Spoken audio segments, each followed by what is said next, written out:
I want you to imagine waking up um, on a perfectly clear, sunny Sunday morning. Right, the kind of morning where the temperature is sitting comfortably right around 80 degrees. Exactly. You step out onto your porch, you look out at the horizon, and you just see this solid black wall. It's thousands of feet high, stretching literally as far as the eye can see. And it is moving directly towards you at like 60 miles per hour. Yeah. And the crazy thing is there's no rain. There are no storm clouds. The only sounds are this deafening snap of static electricity in the super dry air and, the frantic movement of wildlife, flocks of birds screeching, rabbits just streaming past your feet, desperately running south to escape whatever is coming. And it sounds entirely fictional, right? Like something out of a big budget disaster film. Yeah, it really does. But that was the actual literal reality on the ground on April 14th, 1935, a day that is recorded in American history as Black Sunday. And that's exactly what we're getting into today. We are taking a deep dive into the source material surrounding the Dust Bowl. Right, and we are cross-referencing a massive stack of sources for this. We're looking at meteorological data from the 1930s, historical census records, New Deal economic policy papers, agricultural surveys. Basically, we're doing a forensic examination of a complete, absolute ecological and economic collapse. We want to see how this perfect storm of, global economics, rapidly advancing farming technology, and just a fundamental misunderstanding of an entire biome converged. Diverged to the point where it literally stripped 100 million acres of topsoil right off the earth. Yeah, 100 million acres. And perhaps more importantly, we're going to look at the unprecedented, massive government intervention that was required to just, stop the ground from completely blowing away. Because the Dust Bowl is so frequently reduced to just a story about a bad drought. Right. Oh, it didn't rain for a while. Exactly. But the data reveals it as this prime case study in what happens when human enterprise rapidly, violently outpaces ecological reality. So, if you've ever wondered how agricultural markets actually function under extreme stress, or how a government maps out a rescue of the very dirt beneath its citizens' feet, this deep dive holds the blueprint. It really does. But to understand the collapse, we have to establish the baseline first. Right. We have to look at what was there before. The geography and the original state of the Great Plains before a single steel plow ever touched the earth. Exactly. So the target area here is the High Plains, specifically the region principally west of the 100th meridian. And that longitudinal line is actually super critical for climatologists, right? It is, yeah, because historically it marks the exact boundary where the humid eastern United States transitions into the semi-arid west. We're talking about an immense, sweeping plateau. Just flat, endless land. Pretty much. The elevation starts around 2,500 feet in the east, and it just inclines steadily until it hits about 6,000 feet right at the base of the Rocky Mountains. But the defining metric of this entire space is water, or I guess the total lack of it, because it receives less than 20 inches of rain annually. And, that isn't just a suggestion, that is a hard biological limit. It really is. I mean, if a region gets less than 20 inches of precipitation a year, it physically cannot naturally support dense forests or, crucially, traditional European-style agriculture. Not without massive artificial irrigation, anyway. Exactly. Which is why the native ecosystem that evolved there over thousands of years was the shortgrass prairie. The biome was dominated by species like blue grama and buffalo grass. And these are incredibly resilient plants, right? Like they are fundamentally engineered for scarcity. They are. And what's interesting is that early European and American explorers actually recognized this limitation right away. Yeah, I saw that in the sources, like Major Stephen Long in the 1820s. Right. He surveys the area, notes the total absence of surface water and timber, and he explicitly labels it the Great American Desert on his maps. He literally wrote desert on the map. Yes. They assessed the carrying capacity of the land and concluded unequivocally that it was entirely unsuited for farming. So the scientific assessment was totally accurate. But federal policy fundamentally ignored that assessment, right? Because they wanted westward expansion. That's the core of it, yeah. The U.S. government actively incentivized the settlement of a semi-arid region, beginning most notably with the Homestead Act of 1862. And the mechanics of the Homestead Act are fascinating to me because they are completely based on this humid climate agrarian ideal. Right, the whole yeoman farmer concept. Exactly. So the government offered settlers 160-acre plots, which they called quarter sections. And the deal was simple. You live on the land, you improve it, you farm it for 5 years, and the title is yours, free and clear. which sounds like a great deal. It does. But, 160 acres in Ohio is a very, very different economic prospect than 160 acres in western Kansas. Oh, entirely different.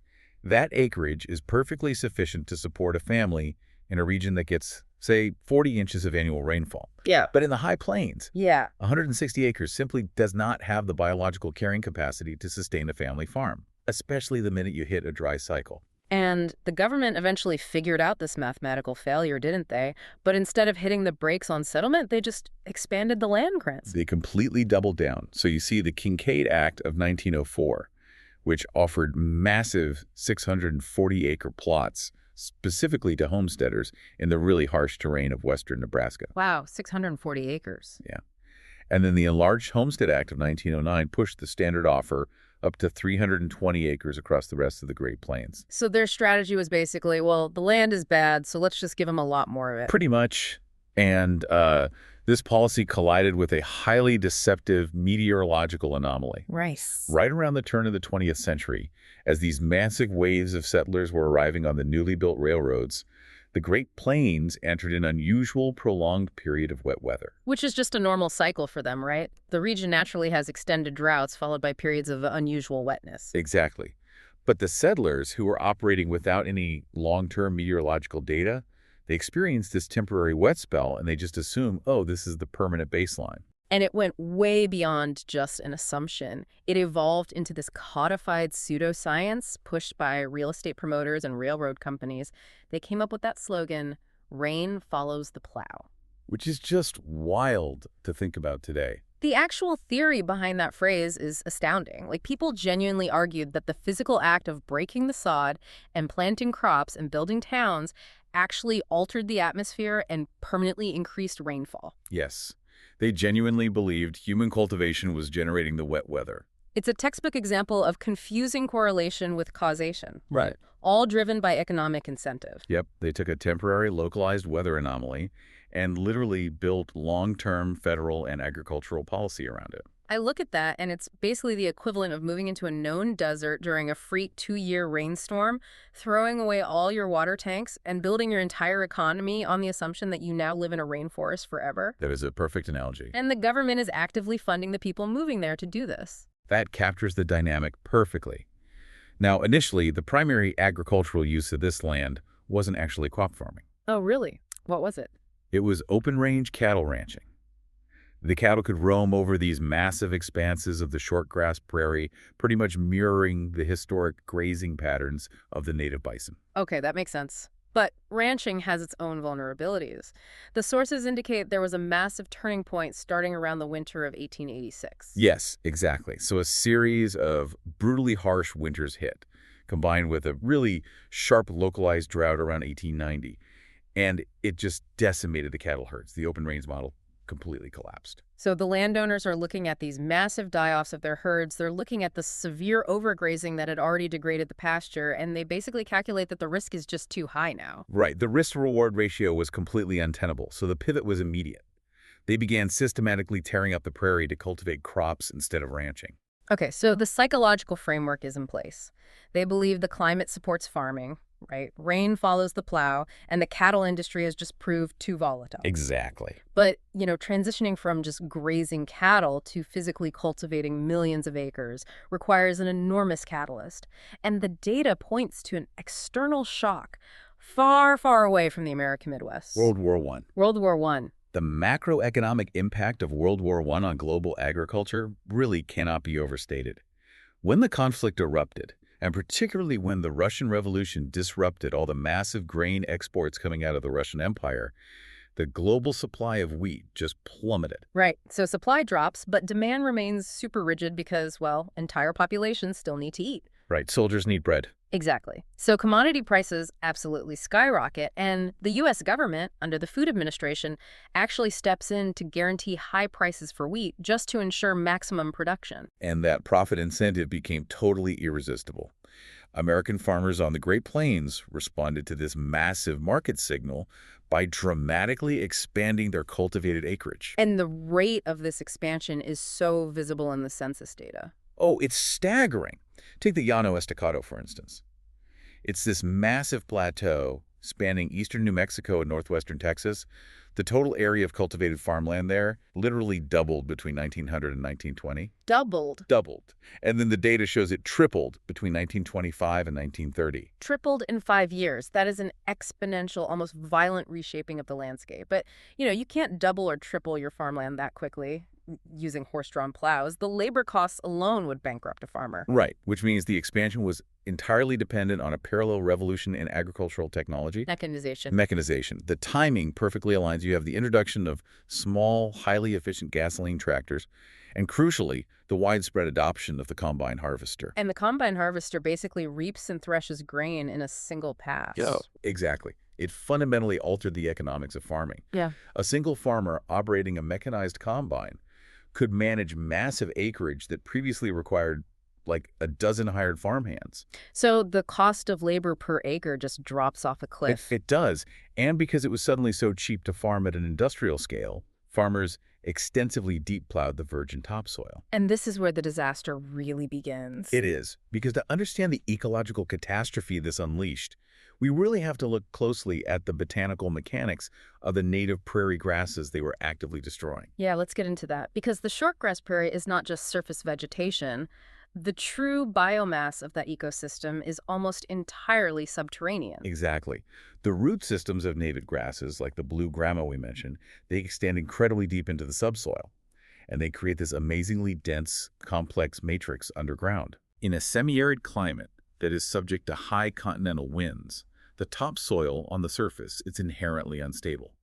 So those deep root systems function as the structural integrity of the plains. They basically act as the rebar holding the dirt together. I love that analogy.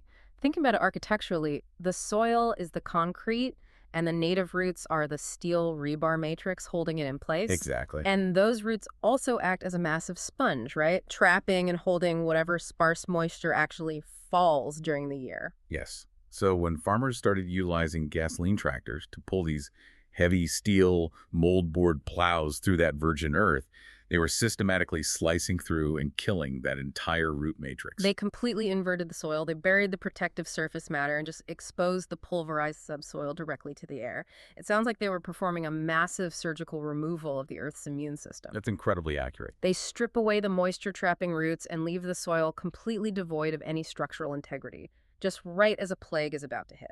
And the specific methodologies of certain cash crops actually accelerated this degradation, like cotton farming. Right, cotton is rough on the soil. It is a very demanding crop. And farmers in the high plains favored techniques that virtually guaranteed maximum erosion. After the harvest, cotton farmers routinely left their fields completely bare throughout the entire winter. Which, if you know anything about the region, happens to be the exact season when the high-altitude continental winds blowing across the plains are at their absolute maximum velocity. Exactly. Furthermore, to manage weed growth before the spring planting, cotton farmers would intentionally burn off whatever crop stubble remained in the fields. So wait, they are intentionally destroying literally any remaining organic matter that might provide ground cover or, return some nutrients to the soil? Yes. The short-term profit motives, which were totally dictated by those WWI commodity prices, completely blinded the agricultural industry to long-term ecological stability. They traded it all for a few good harvest years. They did. They converted tens of millions of acres of drought-resistant, structurally anchored grassland into pulverized, totally exposed dirt. So the environment was totally compromised at this point. The protective barrier is gone. And all that was required to trigger a total collapse was a shift in the weather. Just a shift in the meteorological cycle, yeah. And that shift arrived with brutal force. So the 1920s had provided the wet conditions necessary to sustain this whole agricultural bubble. But in the summer of 1930, the region transitioned into an unusually severe dry era. And this wasn't just your standard seasonal drought, right? Not at all.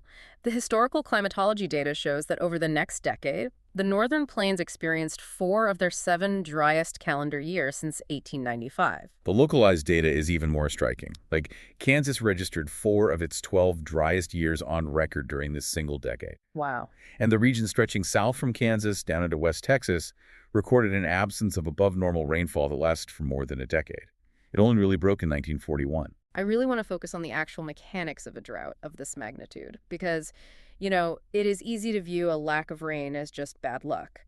But Climatologists analyzing the historical data actually trace the causal mechanism back to the oceans. Right. We are talking about deep-sea surface temperature anomalies dictating the weather in the middle of a landlocked continent.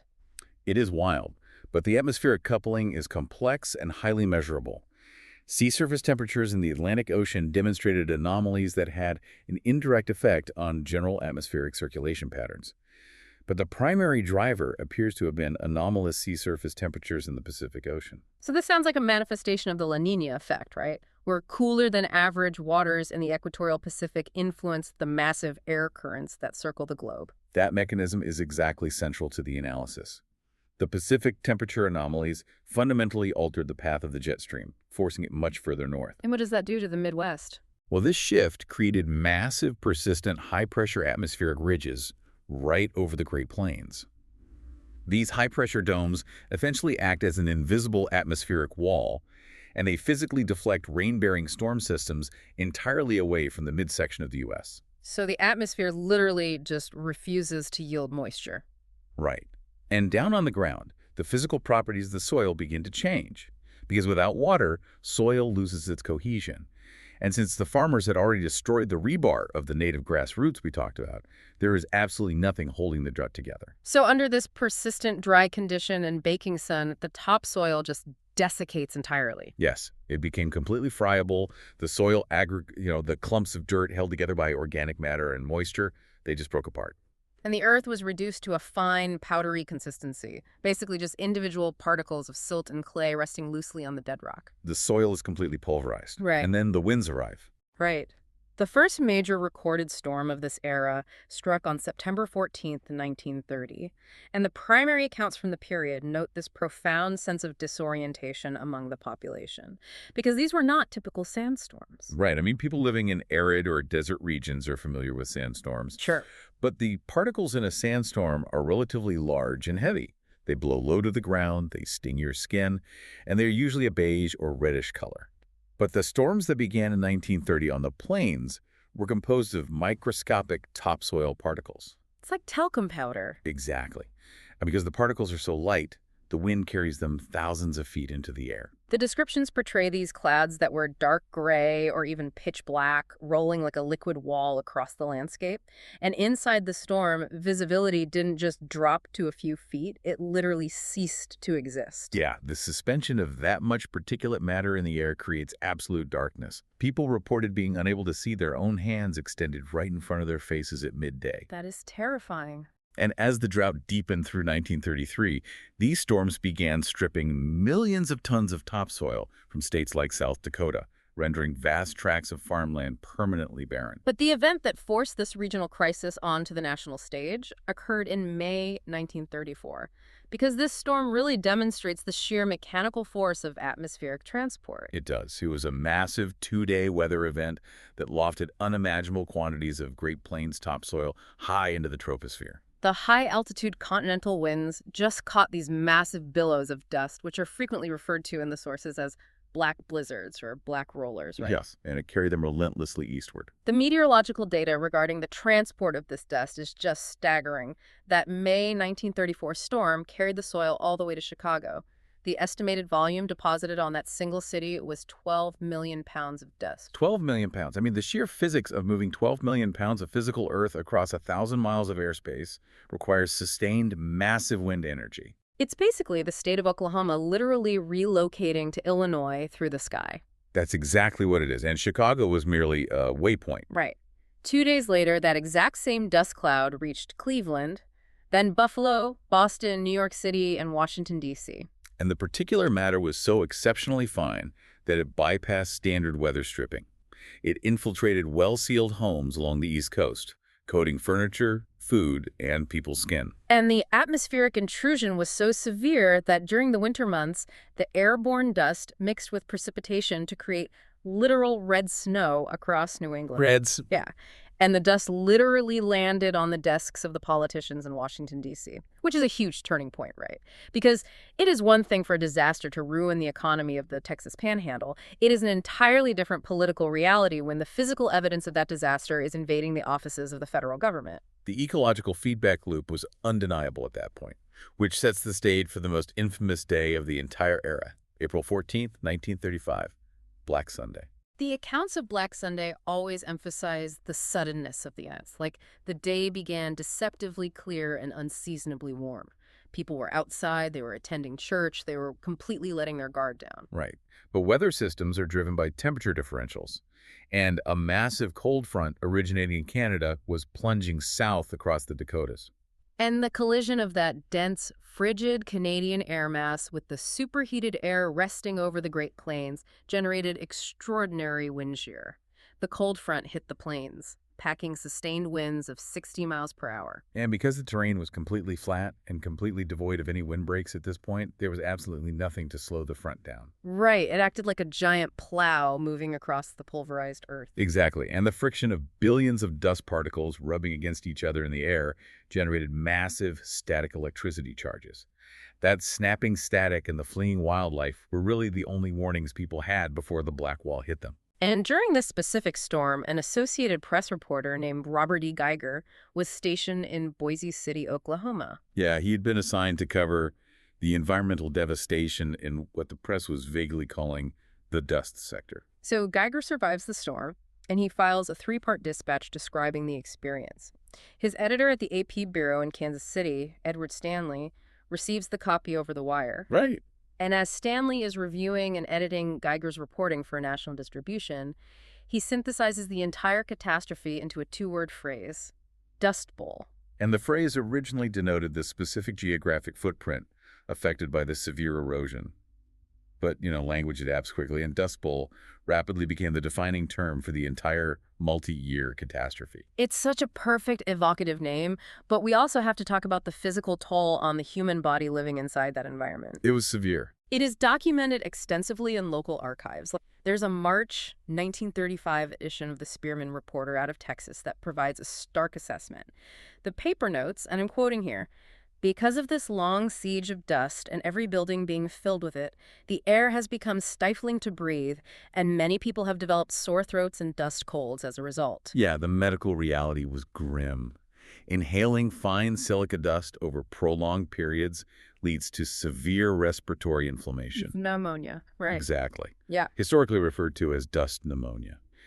And it was frequently fatal, particularly among the very young and the elderly. The environment had basically become fundamentally hostile to human biology. And it had become entirely hostile to agriculture, too. I mean, you literally cannot plant seeds in shifting dust. No, you can't. And the geographical footprint of the disaster ultimately encompassed roughly 100 million acres, radiating outward from the Texas and Oklahoma panhandles to encompass major portions of New Mexico, Colorado, and Kansas. So the economic contraction from that must have been immediate and total. Oh, it was.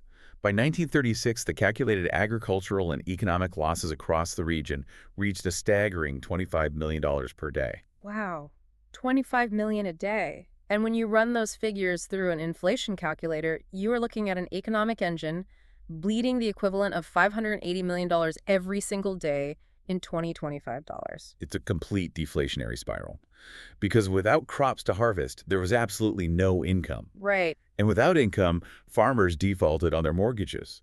Local and regional banks, which were heavily overleveraged on agricultural loans anyway, initiated massive waves of foreclosures. But foreclosing on a farm covered in useless dust does not restore a bank's balance sheet. Not at all. The banks end up holding worthless assets, which leads to widespread institutional failure. So the banks go under too. Exactly.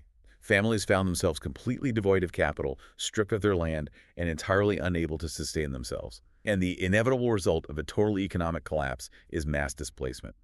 More than 500,000 Americans were rendered entirely homeless. Which initiates one of the most heavily documented internal migrations in American demographic history. Between 1930 and 1940, demographic data indicates that approximately 3.5 million people migrated out of the Plains states. And the specific vectors of that migration are notable. In a period of just over a year, roughly 86,000 migrants relocated to California. Just to contextualize the scale of that influx, California absorbed more migrants during that single year than it did during the entirety of the 1849 gold rush. Yeah, the cultural iconography of this migration is deeply embedded in the American consciousness. I mean, we all envision destitute families strapping whatever belongings they could salvage onto dilapidated You've read automobiles, Jalopy's. the jalopies, and just driving Route 66 toward the West Coast. The regional origin of these migrants was super broad, actually. They abandoned failed acreage across Oklahoma, Arkansas, Missouri, Iowa, Nebraska, Kansas, Texas, Colorado, and New Mexico. Right. Yet upon arriving in California, the local populations subjected them to this monolithic, derogatory labeling. Yeah, the terms Okies, Arkies, and Texies, and they were utilized not as geographic descriptors, but as pejoratives. Especially Okie.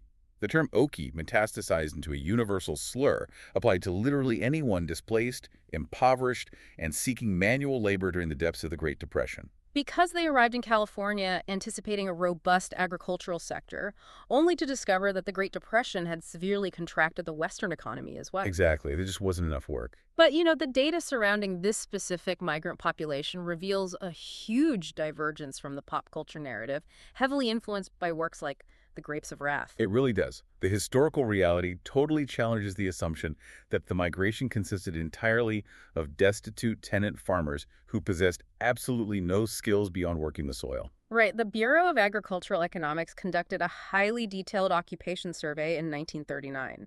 They analyzed data from roughly 116,000 families who had recently migrated to California. And that BAE data is incredibly revealing. It demonstrates that only 43% of these migrants were actually employed in agricultural labor immediately prior to their relocation. So the majority of the migrants were not even farmers. Right. The data shows that nearly a third of the displaced population actually consisted of professional, white-collar, or skilled clerical workers. Which, when you think about it, the mechanics of a regional economic collapse explain this perfectly. How so? Well, it's like a tech hub collapsing today.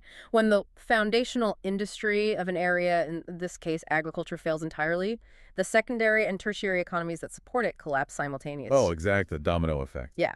The farmers go bankrupt, which means they can't pay the local grocer, who goes bankrupt. The local bank teller loses their job when the bank folds. The school teacher is dismissed when the tax base evaporates. That economic domino effect completely hollows out the middle class. So you have a demographic comprising accountants, managers, and skilled tradespeople forced to pack their vehicles and travel across the country to seek basic agricultural wage labor just to survive. The data regarding the long-term socioeconomic mobility of these migrants is equally counterintuitive, though, because leaving the devastated agricultural sector actually presented a statistical pathway to greater upward mobility later on. It did. For the segment of the population that were actually farmers, the shift was ultimately highly advantageous. Really? Even though they were picking fruit. Yeah, while they often had to accept grueling, low-paying agricultural work right upon arriving in California, the broader, more diversified economy of the West Coast eventually provided opportunities to transition into semi-skilled or high-skilled trades.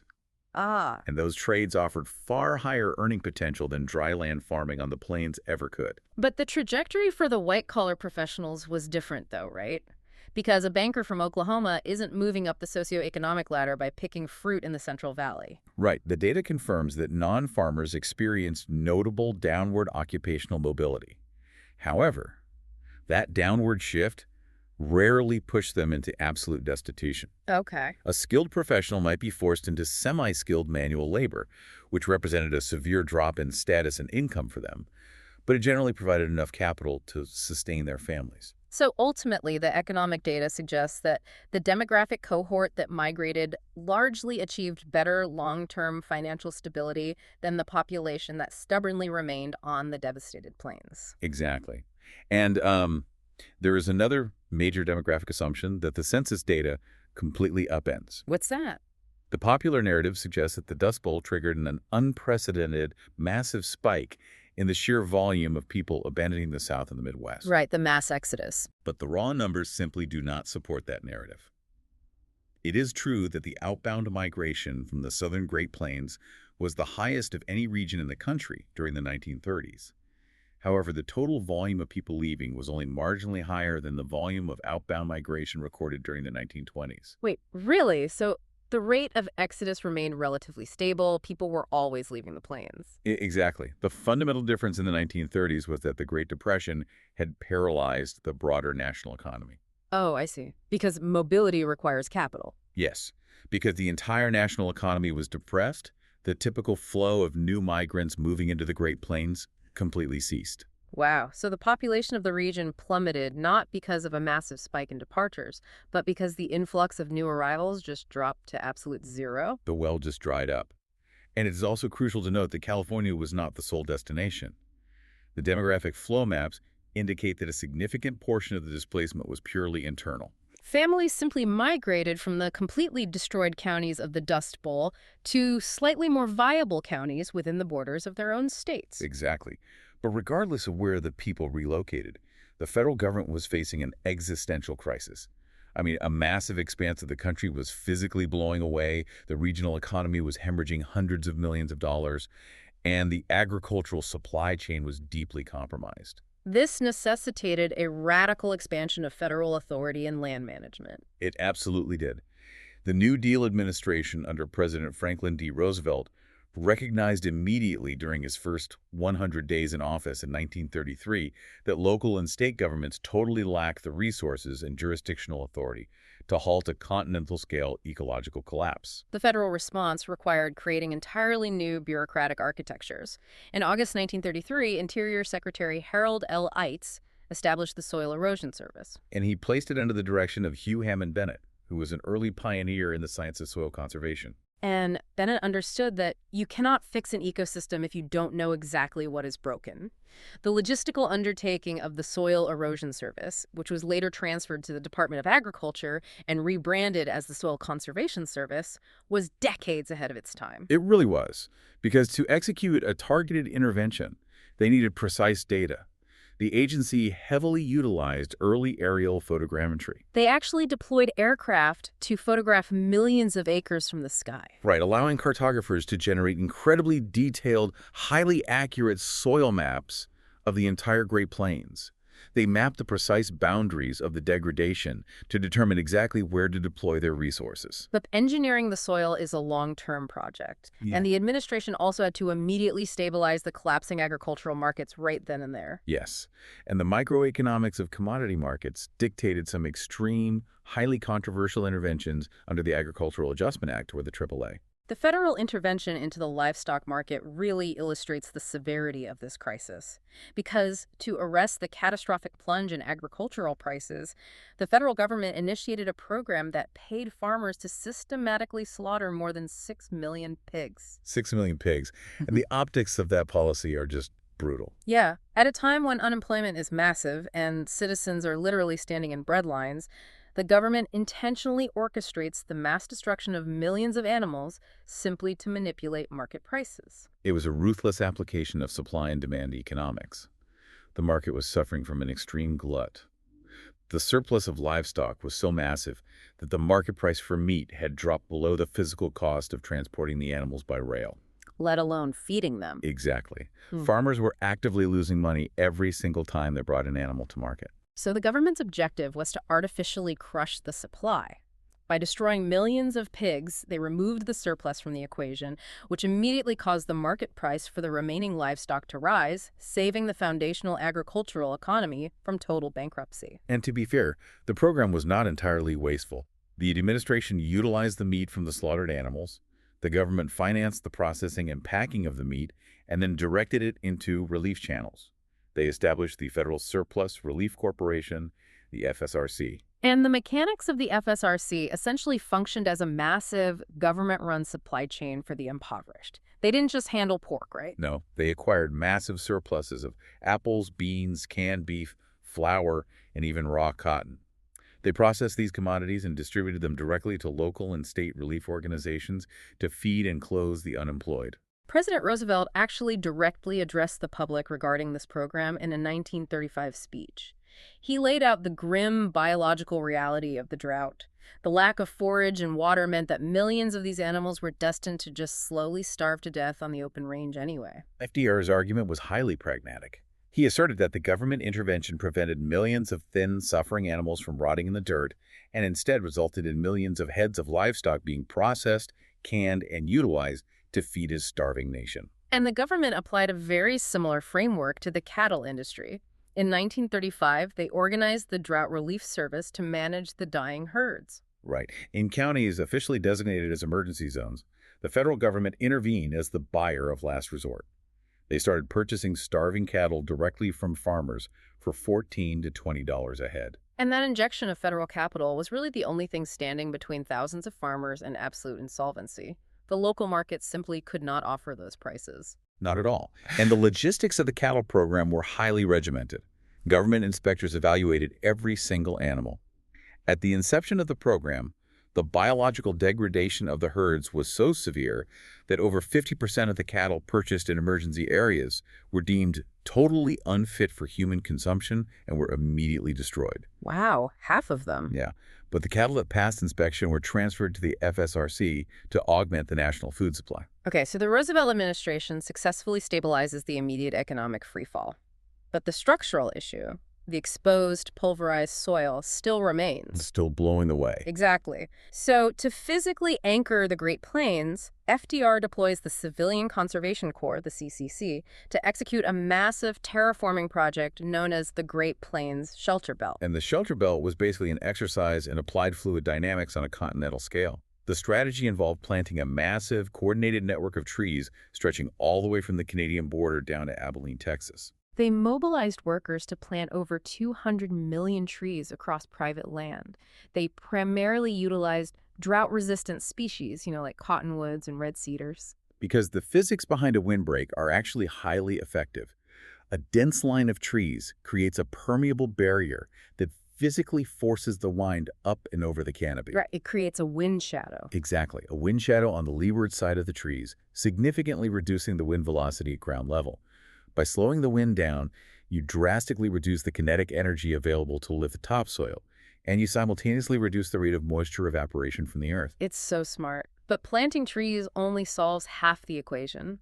The government recognized that if farmers continued to utilize those deep plowing techniques, the erosion would simply continue. Yeah, they had to execute a massive educational campaign to change the fundamental culture of American agriculture. And the Soil Conservation Service aggressively promoted new, scientifically sound methodologies. They instructed farmers in crop rotation to preserve soil nutrients. They introduced strip farming and contour plowing. And contour plowing is huge. It involves plowing along the natural topography of the land rather than in straight, arbitrary lines. Right, because contour plowing creates these natural terraces that catch and hold rainwater rather than allowing it to wash the topsoil away. Exactly. But changing generational farming habits is incredibly difficult.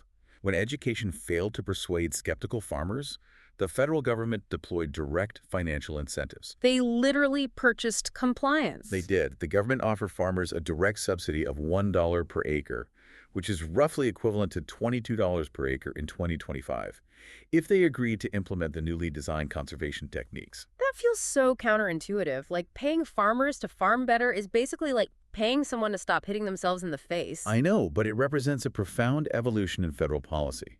The passage of the Soil Conservation and Domestic Allotment Act in 1936 fundamentally altered the relationship between the government and the agricultural sector. The legislation introduced the concept of income parity. Okay, what exactly is income parity? The objective of income parity was to artificially recreate the economic balance that existed before World War I, ensuring that the purchasing power of the agricultural sector matched the purchasing power of the industrial sector. So the government utilized environmental conservation as almost a Trojan horse for economic welfare. Exactly. They guaranteed the farmers' income to prevent widespread bankruptcy, but they explicitly tied that capital injection to ecological compliance. They subsidized the farmers to stop destroying the land. And the data indicates the intervention was remarkably effective. By 1938, the combination of the shelter belt windbreaks and the widespread adoption of contour plowing and soil conservation techniques had reduced the total volume of airborne soil by 65%. That is massive. So the government successfully engineered a huge reduction in erosion. But human intervention could only stabilize the soil, right? It could not produce rain. Right, they still needed water. The Great Plains kind of limped along until the fall of 1939 when the atmospheric ridges finally shifted, the prolonged drought broke, and regular precipitation returned to the region. The rain brought an end to the dust storms, but it could not wash away the profound, permanent scars inflicted upon the landscape and the economy. The long-term economic data from the period following the Dust Bowl reveals a deeply suppressed agricultural sector. Because the physics of topsoil erosion dictate long-term economic failure. I mean, in many areas, the winds had stripped away more than 75% of the nutrient-dense topsoil. And you cannot regrow a foot of topsoil in human lifetime. No. The immediate consequence was a massive deflation in land valuation. By 1940, the counties that had sustained the most severe erosion recorded a 28% decline in the per-acre value of their farmland. And that devaluation was not temporary. Even decades later, the agricultural output and land values in the highly eroded regions rarely recovered to their pre-Dust Bowl baselines. In the worst-hit areas, economic analyses show that less than a quarter of the initial agricultural losses were ever recouped. Which is wild. The obvious economic pivot, given the total lack of topsoil, would be to transition away from deeply rooted cash crops like wheat and just return the land to pasture for livestock and hay, which require far less high-quality dirt. The economic logic is totally sound, but the transition failed to occur on a wide scale. Part of this failure was just cultural inertia, right? Farmers accustomed to growing wheat continued to grow wheat. Right. But the primary barrier was macroeconomic. The credit markets were completely frozen. The massive wave of bank failures in the Dust Bowl region meant that local capital had completely evaporated. Exactly. Even if a farmer understood the ecological necessity of shifting to cattle, they simply could not secure the loans required to purchase the livestock or the fencing infrastructure necessary to make the pivot. They were economically trapped in a degraded system. While the economic recovery stagnated, the cultural impact of the catastrophe rapidly solidified, right? Heavily influenced by the federal government itself. The Roosevelt administration, operating through the Farm Security Administration, employed highly skilled photographers and writers to thoroughly document the human toll of the crisis. The FSA program served a brilliant dual purpose. It generated the visual evidence necessary to maintain public support for New Deal funding, while simultaneously providing federal salaries to artists during an economic depression. Two birds, one stone. Yep. And this initiative generated the defining visual record of the era. The paramount example has to be Dorothea Lange's photograph, Migrant Mother. The image depicts a gaunt, deeply anxious woman looking past the camera, flanked by her children at a pea pickers camp in California. The composition of the photograph perfectly distills the desperation of the era. It was circulated globally and generated massive public sympathy. But the historical record regarding the subject of the photo, Florence Owens Thompson, presents a deeply complex dynamic regarding the commodification of suffering. Oh, absolutely. Decades after the photograph was taken, Thompson publicly expressed her deep resentment regarding the image. She articulated frustration that the photograph's boundless circulation permanently branded her with the derogatory Okie label, freezing her identity in a moment of extreme vulnerability. The economic disparity is striking, too. The photograph elevated Dorothea Lange's career and secured her legacy, while Thompson received zero financial compensation from its publication. The government and the artist captured the subject's tragedy and utilized it for public policy and personal acclaim, leaving the subject entirely uncompensated. And we observe a very similar dynamic of appropriation within the literature defining the era. John Steinbeck's 1939 novel, The Grapes of Wrath, stands as the undisputed literary monument of the Dust Bowl migration. It won the Pulitzer Prize and permanently shaped the national memory of the crisis. The novel is brilliant, but the archival sources reveal that Steinbeck relied heavily on the meticulously detailed field notes compiled by a female Farm Security Administration worker named Sonora Babb. Yes, Babb was actively working in the FSA camps in California. She possessed firsthand, intimate access to the migrants, recording their specific dialects, their daily struggles, and their personal histories. She utilized this deeply researched material to author her own novel, titled Whose Names Are Unknown. And Babb actually completed her manuscript in 1939. But the publishing industry operates on market timing. Because Steinbeck published The Grapes of Wrath slightly earlier and the book became an absolute phenomenon, the publishing houses informed Babb that the market for migrant narratives was saturated. They just shelved the project entirely. The manuscript sat unpublished for 65 years until it was finally released in 2004. It's fascinating how a tragedy gets commodified like that. The historical footprint of the migration extended deeply into American music as well, right? Oh, definitely. Folk musicians like Woody Guthrie physically embedded themselves with the displaced populations migrating from Oklahoma to California. Guthrie absorbed their traditional ballads and blues, synthesizing them into his 1940 record, Dust Bowl Ballads. The migration essentially functioned as a massive mechanism for cultural transmission. The rural southwestern populations carried their distinct musical traditions into the agricultural hubs of California. The fusion of these traditional styles with the local West Coast music scene generated a completely new subgenre known as the Bakersfield Sound. And that propagated through a vast network of country dance halls across Southern California. And the profound apocalyptic imagery of the Dust Bowl continues to influence modern media, too. Like in 2014, director Christopher Nolan released the science fiction film Interstellar, which depicts a near-future Earth ravaged by global crop failures and massive dust storms. Right, and Nolan actively sought to ground his science fiction in historical reality. He actually incorporated authentic audio interviews with Dust Bowl survivors, sourced directly from Ken Burns' 2012 documentary into the film, drawing an explicit parallel between the ecological hubris of the 1930s and potential future catastrophes. When historians synthesize the ultimate legacy of the Dust Bowl, the academic consensus is deeply divided, though.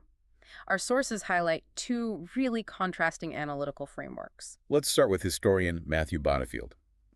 He argues from a perspective of resilience. He posits that the sheer survival of the population through a decade of absolute ecological and economic collapse represents a profound triumph of the human spirit. So Bonifield is looking at the capacity of the society to endure the absolute maximum amount of stress that nature and macroeconomic failure can exert and to eventually stabilize. Exactly.